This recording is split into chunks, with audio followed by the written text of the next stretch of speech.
La personne a changé son alimentation et sa santé physique s'est améliorée, cependant, elle a une lithiase biliaire qu'elle souhaite éliminer sans perdre sa vésicule biliaire. Il est recommandé de consulter des praticiens de médecine naturelle pour explorer des options de nettoyage de la vésicule biliaire sans recourir à la chirurgie. Il est souligné que les ablations de la vésicule biliaire sont de plus en plus rares de nos jours grâce aux avancées médicales, sauf dans certains cas où la chirurgie est inévitable. Concernant la venue du monarque et le Messie attendu par les Juifs, il est précisé que le monarque vient du Québec et qu'il viendra effectivement au Québec. Ils ne sont pas la même personne, mais ils arriveront probablement à peu près au même moment. Le peuple juif a été choisi par des mécaniques extraterrestres pour recevoir une intelligence supérieure, mais certains groupes ont conspiré pour causer la destruction du peuple juif afin que cette intelligence atteigne également les États-Unis. Le peuple juif a donc un karma lié à cette vente de génétique humaine aux intraterrestres. Cependant, certains individus juifs pourront se libérer de ce karma à un moment donné. Le monarque apportera de l'intelligence au niveau planétaire et cela créera une scission parmi les juifs, certains reconnaissant la lumière de cette intelligence à travers le monarque, tandis que d'autres resteront attachés aux mécanismes auxquels ils se sont engagés. Le monarque est déjà au Québec. Dans cette discussion, il est mentionné que le grand monarque est déjà parmi les humains mais qu'ils ne peuvent pas le voir. De plus, il est suggéré d'utiliser de la farine pour le rendre visible lorsqu'il entre chez vous. Ensuite, le sujet des exercices pour un dos en santé est abordé, où il est expliqué que le mal de dos est une pathologie due à un manque d'intelligence. Il est recommandé de travailler à la fois les muscles dorsaux et à identifier les problématiques psychologiques qui peuvent engendrer des problèmes dorsaux. Enfin, il est souligné l'importance de trouver le bon praticien pour aider à résoudre les problèmes dorsaux, ainsi que l'importance d'être égoïste et de s'aimer soi-même pour rayonner et guérir. Dans ce texte, l'auteur parle de la nécessité pour une personne de travailler à la fois sur son physique et sur son intelligence pour guérir ses douleurs et problèmes de santé. Il explique que la perception de l'existence et de la création est liée à la conscience, et que la création n'existe pas réellement. L'auteur aborde également la notion du temps et souligne l'importance de la mémoire dans la perception de l'existence. Il mentionne l'idée que lorsque le temps n'existera plus, la création n'aura jamais existé non plus. Il conclut en disant qu'il n'y a rien au-delà de la création, mais précise que ce terme est utilisé pour décrire quelque chose d'indescriptible. L'auteur aborde ensuite le concept du troisième cerveau, qui serait une compréhension de la vie au-delà de la conceptualisation. Il affirme que ce troisième cerveau se développe naturellement, sans avoir besoin d'être cultivé, et qu'il est lié à l'intelligence instrumentale. En résumé, l'idée principale exprimée ici est que l'être humain possède un potentiel de développement mental et spirituel, représenté par le troisième cerveau. Ce dernier se forme naturellement lorsqu'on laisse s'exprimer notre intelligence et notre esthétisme. Au lieu de chercher à contrôler ce processus, il est conseillé de simplement vivre et laisser les choses se faire d'elles-mêmes. L'expression de cet épanouissement mental est appelée le double thérapeute, qui apporte la joie et le bonheur de l'homme nouveau. Toutefois, pour atteindre cet état, il est nécessaire d'appliquer certaines techniques, qui sont en réalité des anti-techniques visant à contrer les habitudes néfastes et les schémas de pensée limitants. Enfin, la désinhibition et la libération de soi exigent d'être partagées avec des individus intelligents qui en comprennent le sens, afin de favoriser un développement authentique et harmonieux.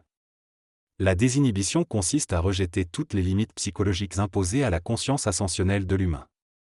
C'est un état où l'on se libère de toutes les inhibitions, sans se soucier du regard des autres. Par contre, la libération est un processus où l'on rejette les limites imposées par la frustration astrale et égoïque de l'humain. C'est un état où l'on se libère des attachements et des contraintes mentales. Il est important de se nourrir de toutes les expériences, même si elles ne sont pas parfaites, car se priver de 99% de quelque chose est une forme de frustration. Dans le domaine financier, être libéré signifie ne pas avoir de petits changements et être capable de donner ou dépenser son argent sans contrainte.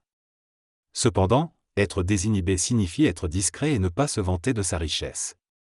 Il est important de donner de l'argent intelligemment et de ne pas se laisser échapper à des dépenses inutiles.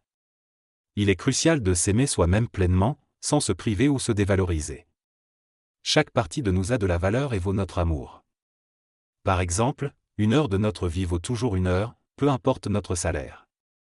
Il est donc essentiel de s'aimer entièrement et de ne pas se limiter à aimer seulement ce qui est plus visible ou plus important selon les critères sociaux. La personne explique qu'il y a plusieurs façon d'être inhibé, mais que la crainte est généralement la cause de cette inhibition. L'inhibition peut être imposée par la force, mais lorsque l'individu devient plus intelligent, la crainte disparaît progressivement et est remplacée par le respect. Lorsque l'individu se désinhibe, il respecte toujours les autres et ne viole pas leur espace personnel. Ils ne volent pas, ne mettent pas le feu, ne sont pas jaloux, etc. La désinhibition se produit toujours en présence d'autres personnes, mais finalement, c'est un processus interne où l'individu se confronte à lui-même et se libère de ses inhibitions. Il est important de se désinhiber en présence de personnes intelligentes, car cela crée une synergie et nourrit l'individu sur tous les plans. Dans ce texte, l'auteur évoque l'importance de la désinhibition, qui nécessite le respect et l'intelligence pour se libérer des limitations de l'ego. Il aborde également la question de la manière dont les individus se rapprochent les uns des autres, notamment les enseignants et les jeunes. L'auteur suggère que l'éducation devrait être remplacée par l'instruction, basée sur la réalité des choses et le respect de l'enfant. Il souligne également l'importance de l'écologie et de l'instruction dans la formation des enfants. Enfin, l'auteur aborde la question de la société et de la gestion affective, soulignant que la société actuelle limite la relation entre les individus. Il propose une vision d'une société intelligente où les jeunes et les adultes sont instruits et soutenus dans leur intelligence. Selon cet extrait, il est question d'une future réincarnation où les enfants seront totalement instruits dès leur plus jeune âge. L'auteur fait une distinction entre l'éducation, qui serait une manipulation de l'enfant, et l'instruction, qui se fait par l'intelligence. Il est également évoqué le fait que les individus ont été éduqués aux mathématiques mais pas vraiment instruits, ce qui a créé une forme de conformisme. L'instruction totale se base sur l'intelligence de chaque individu et ne cherche pas à imposer des idées préétablies. Il est également mentionné l'importance de ne pas rester innocent dans l'astral, car cela peut entraîner des conséquences négatives pour soi et pour les autres. La communication dans l'astral doit se faire dans la langue de l'animal lui-même, jusqu'à ce qu'il soit prêt à apprendre une nouvelle langue. Enfin, il est souligné que l'intelligence peut être crainte ou détestée, mais qu'il faut s'assurer qu'elle puisse fonctionner sans problème dans le temps. Il est dit que pour comprendre cette affaire, il faut être prêt à croire à l'apocalypse plutôt qu'au simple fait de souffrir. On explique aussi une idée de créer une boule spatio-temporelle pour enfermer l'astral et le brûler afin de soutenir les personnes. On précise qu'on n'a rien contre les dieux, la mémoire ou la tradition, mais qu'ils ne doivent pas déranger. On affirme que quand l'astral veut pénétrer le territoire de l'intelligence, il sera repoussé. Si l'astral veut gagner un pouce, il perdra des milliers de kilomètres. On compare cela à un pays qui veut faire la guerre avec les États-Unis et qui finit par devenir un État américain. On indique également qu'il n'y a jamais de permission pour le viol de psychologie et de conscience, et que l'intelligence préfère éduquer l'ego de manière adéquate et douce. Il est mentionné qu'il y a un racisme dans l'être nouveau, avec ceux qui savent, ceux qui sont susceptibles de savoir, et ceux qui représentent le reste. Et à un certain moment, on ne communique pas l'intelligence à ceux qui représentent le reste.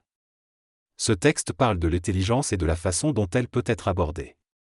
Il souligne qu'il est impossible de rendre quelqu'un intelligent en le manipulant ou en le poussant à bout. L'intelligence ne peut qu'expliquer. Il est important de respecter autrui, mais sans compromettre son propre respect. Si une personne refuse de comprendre malgré les explications douces, il peut être nécessaire de créer un choc pour qu'elle comprenne. Cependant, cela ne signifie pas être violent envers les autres. Il est important de rester ferme dans ses convictions, de faire ce qui est nécessaire et de ne pas se laisser manipuler ou épuiser par les autres. L'intelligence ne peut pas tout résoudre, parfois il faut agir avec fermeté. Cependant, il est important de ne pas détester les autres, mais de rejeter plutôt les comportements négatifs. Il faut laisser une chance à chacun, mais aussi se protéger et affirmer ses limites quand cela est nécessaire. Dans ce texte, l'auteur exprime sa frustration envers les personnes qui critiquent et jugent les habitudes et comportements des autres. Il souligne que chacun devrait être libre de faire les choses à sa manière, sans jugement ni imposition. Il critique également le manque de compréhension de certaines personnes et affirme que la guérison et l'évolution personnelle nécessitent un travail sur soi et un changement de mentalité. L'auteur conclut en disant que l'argent et l'écœurement ne sont pas des facteurs essentiels pour évoluer, mais plutôt la volonté de changer et de se conscientiser. Il souligne également qu'il a lui-même réussi à changer des choses chez lui et que cela l'a rendu moins écœuré. La personne dans cette conversation exprime le besoin de préparer les humains à des changements futurs. Elle mentionne que beaucoup d'individus ne font pas encore partie des structures de leur intelligence et doivent apprendre à apprivoiser l'intelligence pour être capables d'écouter. Elle parle de la nécessité de faire peur à ces personnes pour les pousser à migrer vers un endroit où le soleil ne sera pas visible, afin de les préparer progressivement à voir la lumière. La personne reconnaît qu'il est temps de laisser certaines mémoires, choses et personnes derrière soi et résister à l'envie de les emmener avec soi. Elle mentionne également la jalousie et l'ego comme des démonstrations de peur et de résistance à la rupture. La personne souligne également l'importance de fouiller à l'intérieur de soi-même lorsqu'on apporte quelque chose et avertit que certaines personnes sont souvent en retard dans leur compréhension des choses. La personne qui écrit exprime sa frustration envers certaines personnes qui le détestent et qui essaient de le manipuler. Il explique qu'il a commencé à changer et à se connecter avec le plan bouddhique, mais que certaines personnes ne comprennent pas ses actions et lui reprochent de ne pas agir conformément à leurs attentes.